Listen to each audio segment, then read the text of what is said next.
వర్షం వచ్చిందంటే అనంతపురం నగరంలో మొత్తం నగరం నడిబొడ్డున ఉన్నటువంటి పరిస్థితి అయితే చాలా దారుణం. సోమనాథ్ నగరు, రజక్ నగరు ఎప్పటి నుంచో చూస్తున్నాం. ఈ పరిస్థితి అయితే మాత్రం మళ్ళీ పాలకులు మారుతున్నారు, అధికారులు మారుతున్నారు తప్ప ఇక్కడ పరిస్థితులు మాత్రం ఏమాత్రం మారినటువంటి పరిస్థితి చూడొచ్చు.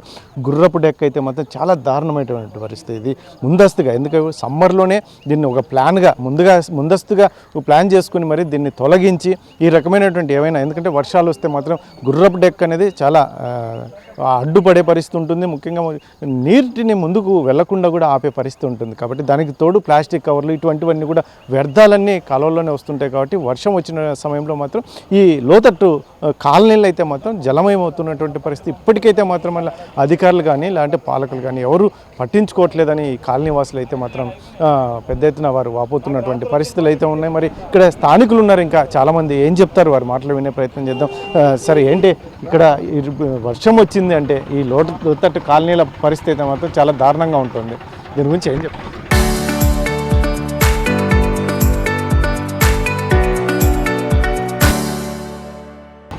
అనంతపురం నగరంలో పాలకులు మారుతున్నారు, ప్రభుత్వాలు మారుతున్నా పరిస్థితి మాత్రం ప్రజలకు అనుకూలంగా ఉండట్లేదు. ప్రధానంగా అనంతపురం నగరంలోని నడివంక పరిహార ప్రాంతాల్లో విపరీతమైనటువంటి గుర్రపు డెక్క కానీ, లేదంటే కాలువ కుదించుకుపోవడం కానీ, లేదంటే కాలువ పుడితికి తీయకపోవడంతో ఇక్కడ ఉన్నటువంటి చిన్నపాటి వర్షం వచ్చినా కూడా ఇళ్ళలోకి నీళ్ళు పోతున్నాయి. ఎన్నిసార్లు నీళ్ళు వచ్చినా అధికారులు రావడం, తూతూ మంత్రంగా అడ్డం పడినప్పుడు తీసేయడం తప్ప శాశ్వతమైన పరిష్కారం చూపట్లే. ఇప్పుడు ఇక్కడే చూసినాం, రుచిత పబ్లిక్ స్కూల్ దగ్గర సోమనాథ్ నగర్ బ్రిడ్జి చాలా ఏళ్ళ నుంచి అజిటేషన్లు చేస్తున్నారు. ప్రతి ఒక్కరు వస్తున్నారు, చూస్తున్నారు, ఎస్టిమేషన్ వేస్తున్నారు. ఆ ప్రభుత్వం, వైఎస్ఆర్ ప్రభుత్వం ఉన్నప్పుడు 1,96,00,000తో ఎస్టిమేషన్ వేసినాం. ఆ ఫ్లైఓవర్ బ్రిడ్జి అయిపోతేనే ఈ పని మొదలు పెడతామన్నారు. ఆ ఫ్లైఓవర్ బ్రిడ్జి అయిపోయి 2 సంవత్సరాలు అయిపోయింది. ఈ బ్రిడ్జి మాత్రం కంప్లీట్ కావట్లే. చిన్న వంక అది. ఆ వంకలు ఇన్ని నీళ్ళు, అనంతపురంలో నీళ్ళు ఎట్లా పోతాయి? పోకపోగా గుర్రపు డెక్క ఉంది, నిండిపోయింది అని చెప్పి మేము సిపిఎం పార్టీగా 14వ తేదీ నుంచి 20వ తేదీ దాకా అనంతపురం నగరంలో వివిధ ప్రాంతాల్లో సమస్యల మీద పాదయాత్ర చేసినప్పుడు కమిషనర్ గారికి 17వ తేదీ మెసేజ్ పెట్టినాం. అయ్యా, ఇట్లా నడివంక పరివారక ప్రాంతాల్లో గుర్రపు డెక్క చెత్తా చెదారం నిండిపోయింది, భవిష్యత్తులో వర్షాలు వస్తాయి, ఆ వర్షాలు వచ్చిన మాత్రం చాలా ఇబ్బంది అవుతుందని చెప్పి 17వ తేదీ మేము కమిషనర్ గారికి ఏప్రిల్ తేదీ పెడితే ఇప్పుడు దాకా స్పందన లేదు. కమిషనర్ ఎప్పుడు పోయినా ఆఫీస్లో ఉంటాడు, ఉన్నా కూడా ఆయన బిజీ ఉంటాడు. మా అనంతపురం నగర దుర్భాగ్యమైన పరిస్థితి ఏమంటే ఏ కమిషనర్ కూడా, ఒకరో ఇద్దరు కమిషనర్లు కొంచెం చేసి ఉండొచ్చు కానీ మిగిలిన కమిషనర్లు ఎవరు కూడా ప్రజా సమస్యల పట్ల అస్సలు అవగాహన లేదు. రాత్రి ఒక ఆయనకు ఫోన్ చేసే ఆఫీసర్కి పేరు చెప్పడం భావ్యం కాదు. రజక నగర్ అంటే ఎక్కడుంది, సోమనాథ్ నగర్ బ్రిడ్జి ఎక్కడుంది అంటాడు ఆఫీసర్. ఆయన గ్రేడ్ 1 ఆఫీసర్. మళ్ళీ ఇట్లాంటి వాళ్ళు మా మున్సిపాలిటీలో వేసి దౌర్భాగ్యం మా అనంతపురం నగరంలో ప్రజలు అనుభవించండి. మామూలుగా ఇప్పుడు ముందస్తుగా వర్షాకాలం వస్తుందంటే ముందస్తుగానే ప్రిపేర్ అవ్వాలి, సన్నద్ధం అవ్వాలి. కాలువలు కావచ్చు, లాంటి లోతట్టు ప్రాంతాల్లో ఎటువంటి పరిస్థితులు ఉంటే వాటికి మనం తదనుగుణంగా ఏం చేయాలనేది ముందస్తు ప్రణాళికలు లేకుండా వ్యవహరిస్తున్నారు. అవును, ఇప్పుడు అదే మేము ఉదాహరణగా చెప్తున్నాం. 17వ తేదీ కమిషనర్ గారికి పంపించినాం, మీకు కూడా చూపిస్తాం. కమిషనర్ గారు 17 కాకుంటే ఏప్రిల్ లాస్ట్ లోపలికి గుర్రపు డెక్క తీసేసిందంటే అక్కడక్కడ ఒక 4-5 పాయింట్లే ఉండేది. 4-5 పాయింట్ల కాడికైనా క్లియర్ చేసింటే ఈరోజు ఈ పరిస్థితి రాదు. ఎందుకు కమిషనర్ చేయట్లేదు, పాలకులు ఎందుకు చేయట్లేదు? ఎన్నికలు వచ్చినప్పుడేమో చాలా వాగ్దానాలు చేస్తున్నారు. ఈ బ్రిడ్జి ఉంది కదా, ఈ బ్రిడ్జి సిపిఎం పార్టీ ఆందోళనలు చేసి ఇక్కడే కూర్చొని నీళ్ళల్లో కూర్చొని పెద్ద ఎత్తున ఆందోళన చేసి ఏరియాలో అందరూ వచ్చిన తర్వాత ఈ బ్రిడ్జి ఈ మాత్రమే వేసుకోగలం. రంగస్వామి నగర్ బ్రిడ్జి కొద్దిసేపు కూర్చుంటేనే పోలీసు వాళ్ళు రావడము, అధికారులు పైనుంచి హామీ ఇవ్వడం, ట్రాఫిక్ జామ్ అవుతుంది కాబట్టి దయచేసి లేచిపోవడం అని చెప్తే మనం కూడా ప్రజల యొక్క ఇబ్బందిని దృష్టిలో పెట్టుకొని పోతున్నాం. కానీ ప్రజలకు ఇబ్బంది కలుక్కోకుండా ప్రభుత్వమే చేస్తే బాగుంటుందనే ఉద్దేశంతో సిపిఎం పార్టీ చాలా సహనంగా వ్యవహరిస్తుంది. అధికారులకు అర్థం కావట్లేదు. పాలకులు ఏమనుకుంటున్నారంటే ఆ ప్రభుత్వంలో మీరు అడసలేదు కదా, ఈ ప్రభుత్వంలో అడుస్తున్నారు. ఆ ప్రభుత్వంలో అడిచినా ఆ ప్రభుత్వంలో కూడా కేసులు పెట్టినారు, ఈ ప్రభుత్వంలో కూడా అడుస్తున్నాం. మాకు ప్రభుత్వంలో మీద అడచడం కొత్త కాదు. పాలకులు అర్థం చేసుకోవాల్సిందంటే ఇది ప్రజా సమస్య, ఈ ప్రజా సమస్యను పరిష్కరించాలా. పాలకులకు ఎట్లుండాలంటే ఏప్రిల్ మార్చి లోపలే ఇట్లాంటి కాలువలు ఎక్కడనంటే క్లీన్ చేస్తే ఎండలు ఉంటాయి. ఇప్పుడు తీసేసినటువంటి చెత్త ఎండలో ఒక పూట కారిపోతుంది. ఇప్పుడు 10 రోజులు ఉన్న ఆరది వర్షాలకి. ఆ రోజులగిన 10 ట్రాక్టర్లు ఒకే ట్రిప్పులో పోతే ఇప్పుడు ఒక ట్రాక్టర్ దాంట్లో పోతుంది. అది ప్రభుత్వానికి కూడా బడ్డను. కాబట్టి పాలకులకి అవగాహన లేదనేది మేము భావిస్తున్నాం. ఏంటి మా ఈ రజక నగర్ కాలనీ సమస్య ప్రతిసారి వస్తుంది, వర్షం వచ్చిందంటే ఇళ్ళకి కూడా నీళ్ళు వస్తాయి అంటున్నారు, ఏంటి మీ పరిస్థితిలో? ఇళ్ళల్లోకి నీళ్ళన్నీ దూరుతాయి. మేము సాకులోళ్ళం సార్, బట్టలు ఉతుక్కుండే వాళ్ళము, బట్టలన్నీ నానిపోయి చాలా ఇబ్బందులు పడుతున్నాము. వస్తారు అధికారులు, చూసుకుంటారు, ఫోటోలు తీసుకుంటారు, పోతారు, అంతవరకే. కానీ మాకొచ్చి చెత్త అంతా ఎత్తేసేది అట్లాంటివి ఒక్కటి చేయరు. వాన వచ్చినప్పుడు ఒకటి వచ్చి ట్రాక్టర్లు పెట్టి కొక్లైన్ పెట్టి ఇది ఒకటి చేయమంటే చేస్తారు. అంత తప్పితే దీనికి స్పందించే వాళ్ళు ఒక్కరు లేరు. అధికారులు వచ్చుకొని చూసి పోయే వాళ్ళే కానీ వచ్చి చేసేవాళ్ళు ఒకరు లేరు. వాన వచ్చినప్పుడు ఒక్కటే సార్ దీనిలోకి వచ్చి చేసిపోయేది. అట్లనే బడికి పోయే పిల్లలకు కానీ చాలా ఇబ్బంది అవుతుంది. ఆ వారికి ఆడగాని చెత్త అంతా వేసినారు. బడికి పోవాలన్నా ఇట్లా తిప్పుకొని పోవాల, రోడ్డు తిరిగేసుకొని పోవాల. ఇదొక్కటి మాకు ఎట్లా అట్లా న్యాయం చేయాలని కోరుకుంటాను. మనం ఇందాక చూసాం కదా రజక్ నగర్ కాలనీలో ఇప్పుడు మున్సిపల్ అధికారులు కూడా ఇక్కడ వచ్చి పర్యవేక్షిస్తున్నటువంటి మొత్తం మీద ఏం చెప్తారు? అయితే భోజనం గిజలు లేకుండా నిద్ర లేకుండా ఉండమంటే ఉంటాను నేను ఒక్కడిని. నేను నాతో పాటు కింద ఉన్న వాళ్ళు సహకరించాను. నేను ఈ ఒక్క ఏరియా కాదు కదా, జనశక్తి నగర్ అది కాదు, అందరూ కలిసి పని చేస్తున్నాము. జనశక్తి నగర్ లో కూడా ఉన్నారు. ఇప్పుడు ఇక్కడ కూడా మా వాళ్ళు పని చేసే కూడా మా వాళ్ళ మీదకి వస్తే నేను చేయాలి. ఇప్పుడు మా వాళ్ళు మేమే అరుచుకున్నట్లు ఉంది. మా వాళ్ళు వస్తూనే ఉన్నారు కానీ రాలేదంటే తప్పు. మేము ఖచ్చితంగా వస్తున్నాం, ఖచ్చితంగా అటెండ్ అవుతున్నాం. 100కి 200% అటెండ్ అవుతుంది చూడబ్బా. దీంట్లో మాత్రం ఎటువంటి ఇది లేదు సార్. ఇది ఖచ్చితంగా రిపీట్ అవుతుంది. పర్మనెంట్ సొల్యూషన్ ఏంటంటే పర్మనెంట్ సొల్యూషన్ ఏం లేదు. ఇది లోతట్టు ప్రాంతం కాదు, వస్తూనే ఉంటాయి. మీకు దాన్ని ఏం చేయడం కాదు. అది ఇప్పుడు అది ఉంది కదా మురికి కాలువ, అది ఇరిగేషన్ వాళ్ళు కడితే ఇరిగేషన్ వాళ్ళు కడితే అది కొద్దిగా పర్మనెంట్ అవుతుంది. అది పెద్ద కాలువ కదా, ఇరిగేషన్ చేస్తాము. ఇరిగేషన్ ఇప్పుడు వంక కడుతున్నారు కదా, వంక అంతా కట్టుకుంటూ పోతే అది వంక ఇరిగేషన్ వాళ్ళు కట్టారా, మున్సిపాలిటీ వాళ్ళు కట్టారా? ఇది కాదు, బ్రిడ్జి కాదు, నడి వంక మొత్తం వేస్తుంటారు. నడి వంక మొత్తం మున్సిపాలిటీ వాళ్ళు కట్టినారా?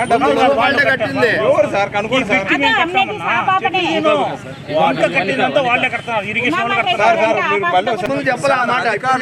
రావడం పోవడం తప్ప ఫీల్డ్ లో కూర్చొని పరిష్కారం అయితే జనంతో కొన్ని సమస్యలు అడిగితే కానీ సమస్య పరిష్కారం అవుతుంది. ఒకటి తలనొప్పి ఎక్కడ ఉంటే ముఖాలు కట్టకడితే ఏం ఉపయోగము? తలనొప్పి ఎక్కడుందో అక్కడ మంది వేసుకుంటే ఉపయోగం. కానీ అధికారులు ఎట్లున్నారంటే ఎక్కడ సమస్య ఉంటే అక్కడ ఏదో బ్రిడ్జి కట్టి ఆ మాట చెప్పేసి వెళ్ళిపోదాం లేని కాదు. కీలకమైన సమస్య అక్కడుంది, ఆ బ్రిడ్జి కట్టాలా, ఆ బ్రిడ్జి వెడల్పు చేయాలి. అది చేయకోకుండా అది ఎవరు ఇరిగేషన్ వాళ్ళది, ఇరిగేషన్ వాళ్ళతో ఎవరు మాట్లాడాలా? మున్సిపాలిటీ వాళ్ళు మాట్లాడాలా. ఇప్పుడు ఇరిగేషన్ నీళ్ళు మన దాంట్లోకి వచ్చినాయి, మనమా కష్టపడుతున్నది. ఇరిగేషన్ వాళ్ళకి ఏం పని ఉంటుంది? వాళ్ళు ఏదో ఆఫీసులో కూర్చొని ఉంటారు. వీళ్ళ మధ్య అస్సలు లేదు కోఆర్డినేషన్ అధికారులకు. వీళ్ళే ఇప్పుడు సారే చెప్తున్నాడు కదా, నేను ఒక్కరిని కష్టపడుతున్నా, ఎవరు నాతో సహకరించట్లేదు. మీరు చెప్పింది ఇప్పుడు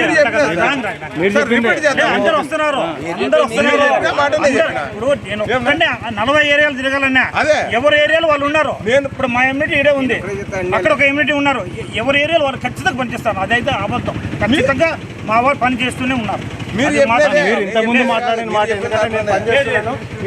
సపోర్ట్ చేయట్లేదు అన్నట్టు 40 ఏరియాలు తిరగాలి నేను. మా వాళ్ళు ఎక్కడ ఉండి అక్కడ ఉన్నారు. రాత్రి పూట కూడా ఉన్నారు. నేను వర్షం పడినప్పుడు మేము ఇక్కడే ఉంటాము, ఎక్కడికి పోము మేము. వాళ్ళ బాధ కూడా అదే సార్, వర్షం పడినప్పుడు తప్ప మిగతా టైంలో కనిపించారు. ముందస్తుగా ప్రణాళిక ఫిల్టర్ ఇవ్వకు మేము టెండర్ పిలిచాం, అది రాగానే చేసేస్తాం. ఇప్పుడు వర్షం పాకముందు మేము టెండర్ పిలిచినాం, అది వస్తే ఇప్పుడు కదా వర్షం ఈ రోజే వచ్చింది. ఇంతకుముందు వచ్చిన వర్షం వచ్చింది తీపిచ్చేస్తున్నాం. ఎటువంటి పరిస్థితుల్లో మనము ఇది ఖచ్చితంగా పనిచేస్తాం అన్న దాంట్లో డౌటే లేదమ్మా. అసలు మున్సిపల్ అధికారులు కనిపించారు. మున్సిపల్ అధికారి కనపడే అబద్ధం.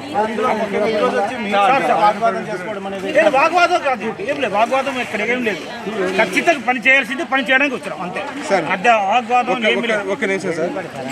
దీనికి పర్మనెంట్ సొల్యూషన్గా గత సంవత్సరం నుండి ఎమ్మెల్యే గారు దీనిపైన ప్రత్యేక చొరవ చూపి దీనికి ఆల్రెడీ దీనికోసము ఇరిగేషన్ డిపార్ట్మెంట్తో 110 కోట్లకి టెండర్ వేస్తే మళ్ళీ దాన్ని రివైజ్ చేయమని ఇస్తే 90 కోట్ల వర్క్కి పంపించారు.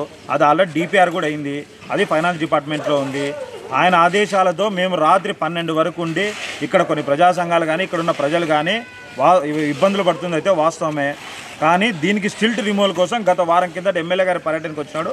ఇక్కడున్న స్థానికులు ఎవరైతే ప్రజలు ఉన్నారో వాళ్ళు తెలియపరిస్తే దానికి ఇమీడియట్గా స్టిల్ట్ రిమూవ్ చేయమని చెప్పి టెండర్కి పిలిస్తే ఎమ్మెల్యే గారు వీళ్ళు టెండర్ పిలిచింది వాస్తవమే, టెండర్ వేసింది వాస్తవమే, టెండర్ వచ్చిన దానికి ఒక చిన్న సంతకం వర్క్ ఆర్డర్ ఇవ్వకుండా ఒక వారం నుంచి వీళ్ళు ఈ టైం వేస్ట్ చేయడంతో ఈరోజు నిన్న వర్షం రావడంతో ఈరోజు నీళ్ళని రావడం జరిగింది. గత వారంలో కూడా ఇక్కడున్న లోకల్గా కూడా అంత ఇంత అధికారులు అయితే పనిచేస్తున్నారు కానీ దానికి పర్మనెంట్ సొల్యూషన్గా గత వారంలోనే వంక స్టిల్ రిమూవల్ చేసింది. అది కాదు కదండి, మామూలు వేసవి కాలంలోనే ఎందుకంటే ముందస్తుగా వర్షాలు వచ్చే ముందుగానే కావాల్సిన పరిస్థితి గుర్రబ్రేకర్ కావచ్చు, ఇలాంటి అంప చెట్లు కావచ్చు, ఇటువంటి ముందస్తుగానే తొలగించాల్సిన పరిస్థితి ఆ సిచ్యువేషన్ ఉందంట. మీరు అడిగిన దానికి ఏదైతే నేను ఏకీభవిస్తాను, కానీ ఇది చేయాల్సింది అధికారులు. మేము వాళ్ళ వెంట ఎంత పడి చేసినా కూడా వాళ్ళు పైన చేసిపోతున్నారు. దానికి ఇప్పుడు కూడా మేము ఇక్కడ ఉన్న ప్రజలతో పాటు ఇక్కడ పార్టీలకు అతీతంగా పార్టీలు పక్కన పెట్టి వాళ్ళ కోసమే పోరాడుతూ ఉన్నాం. ఈ అధికారులను కూడా ఈరోజు ఉదయం 5 గంటలకే పిలిపించి ఇక్కడున్న కొంతమంది పెద్దలు కానీ ఇతర పార్టీ నాయకులు కానీ ప్రజల కోసం వచ్చారు. ప్రజలకు ఏదైతే ఉన్నాయో సమస్యలు తీర్చడానికే ఉన్నాము. అధికారులు వెంటబడతా ఉన్నాం. రేపు గిని చేయకపోతే మున్సిపల్ ఆఫీస్లో మేమే దీక్ష కూర్చుంటాం. ఏం చెప్తారు ఇప్పుడున్న సిచ్యువేషన్? రాత్రి ఎప్పుడో చెప్పండి మేము దీనికి పర్మనెంట్ సొల్యూషన్గా కలెక్టర్ గారు, ఎమ్మెల్యే గారు అందరూ కూర్చొని దీనికి ముంపు ప్రాంతాలు జనశక్తి నగరు, రజక్ నగరు, గంగానగరు, అరుణోదయ కాలనీ ఈ కాలనీలు కూడా పర్యటించడం జరిగింది. కలెక్టర్ గారు 1 కోటి రూపాయలతో దీనికి వెంటనే పరిష్కారాలు చూపండి అని చెప్పి మొన్న జరిగిన సమావేశంలో కూడా నిర్ణయించారు. త్వరలోనే ఈ అన్నిటికీ సమస్యలు పరిష్కారం అవుతుంది. రాత్రి వర్షం వచ్చినప్పటి నుంచి ఏఈ గారు, డిఈ గారు, ఎస్సీ గారు, ఈఈ గారు నిద్ర లేకోకుండా జేసీబీలు, ఇటార్చీలు పెట్టుకొని తెలుగుదేశం పార్టీ క్యాడర్ను కూడా ఈ ఏరియాలో ఉన్న వాళ్ళందరినీ కలుపుకొని రాత్రంతా ఇక్కడ పర్యవేక్షించడం జరిగింది. రాత్రంతా కాలనీ వాసులు కోరుతున్నారు వర్షం వచ్చినప్పుడు అంటే సూచన మంత్రంగా కాదు ముందస్తుగా ఇన్ని రోజులు ఉన్న పార్టీలు కావచ్చు, గతంలో ఉన్న పాలకులు కావచ్చు, దీన్ని పర్యవేక్షించుకోకుండా అప్పుడున్న కార్పొరేటర్లు కానీ దీన్ని నెగ్లెక్ట్ చేసిన మాట వాస్తవము. కానీ మేము వచ్చి కూడా 2 సంవత్సరాలు అవుతుంది. ఇప్పుడు దీని మీద ఒక అవగాహన వస్తున్నాము. కలెక్టర్ గారు కూడా ఎక్కువ చొరవ చూపుతున్నారు. ఎమ్మెల్యే గారు కూడా ప్రత్యేక దృష్టి పెట్టినారు. కాబట్టి త్వరలోనే అన్ని సమస్యలకి పరిష్కారం అవుతుంది. త్వరలోనే టెండర్ పిలుస్తారు. అందులో అనంతపురం కార్పొరేషన్కి, పంచాయతీకి అన్నీ కూడా బార్డర్లో ఉన్నాయి. కాలువ సెంటర్లో పోతున్నప్పుడు ఒకవైపు మున్సిపాలిటీ, ఒకవైపు పంచాయతీ ఉంది. అది కూడా అధికారులందరినీ కోఆర్డినేషన్ చేసుకొని అందరినీ కలుపుకొని చేయవలసిన అవసరం ఉంది. చేయడానికి కూడా ఎమ్మెల్యే గారు ప్రత్యేక శ్రద్ధ తీసుకుంటున్నారు. ఈసారి అనంతపురం నగరం నడిబొడ్లో ఉన్నటువంటి సోమనాథ్ నగర్, రజక్ నగర్ కాలనీలో చూడొచ్చు. ఈసారి వర్షం వచ్చిన సమయంలో మున్సిపల్ అధికారులు తూతు మంత్రంగా వస్తుంటారు, వెళ్ళిపోతుంటారు. శాశ్వత పరిష్కారం అయితే మాత్రం చూపట్లేదు. కల్వట్లు, కాలువలు దగ్గర ఉన్నటువంటి సమస్య, ముఖ్యంగా ఇరిగేషన్ డిపార్ట్మెంట్తో కూడా వీరి కోఆర్డినేషన్ లేకపోవడం వల్ల ఈ పరిస్థితి తలెత్తుంది. ఎక్కడ మరి మీరు అధికారులు అయితే చిత్తశుద్ధితో పనిచేస్తే మాత్రం దీనికి శాశ్వత పరిష్కారం చూపించవచ్చు అని చెప్పి స్థానికులు చెప్తున్నటువంటి నేపథ్యంలో మరి ఇప్పటికైనా మున్సిపల్ అధికారులు అయితే చెప్తున్నారు, ఒకటి మాకు పై అధికారులు మేము చేస్తున్నప్పుడు కింది స్థాయి సిబ్బంది కూడా సపోర్ట్ చేయాలని చెప్తున్నటువంటి నేపథ్యంలో మరి వీరిని మొత్తం అందరూ కలిసి కోఆర్డినేషన్తో పనిచేయాలంటే మరి ఎంత మేరకు ఇప్పటికైనా కూడా మరి కళ్ళు తెరిచి ముందుకు వెళ్తారా, లేదంటే ఇప్పుడు ఒకరి మీద ఒకరు చెప్పుకుంటూ వెళ్తారా అనేది మాత్రం ఇక్కడ స్థానికులు ప్రశ్నిస్తున్నటువంటి నేపథ్యం. చివరి పరిస్థితుల్లో చల్లాకినాడు ఆర్టీ